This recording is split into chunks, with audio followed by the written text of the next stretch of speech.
Oo, ang pagiging bartender ay maituturing na isang propesyon o career, lalo na kung ito ay ginagawa ng profesional at may kasanayan sa larangang ito. Bakit ito maituturing na propesyon?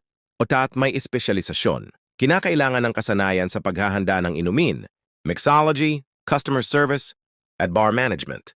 Tat 2, may formal na pagsasanay. May mga bartending schools at training programs na nagtuturo ng tamang teknik sa paghahalo ng alak, pagsunod sa batas ukol sa alak, at iba pang aspeto ng trabaho. 3. May career growth. Maaaring magsimula bilang bartender at kalaunan ay ma-promote bilang head bartender, bar manager o bar owner, aktro. Kinakailangan ng lisensya o sertipikasyon. Sa ibang bansa, kailangan kumuha ng bartending certification or liquor license upang makapagtrabaho sa mga establishmento, in-demand na trabaho.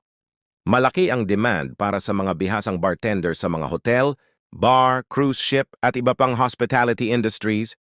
Bagamat hindi ito isang traditional profession tulad ng doktor o abogado, ito rin ay ibang profesional na karera na nangangailangan ng kasanayan, karanasan at dedikasyon.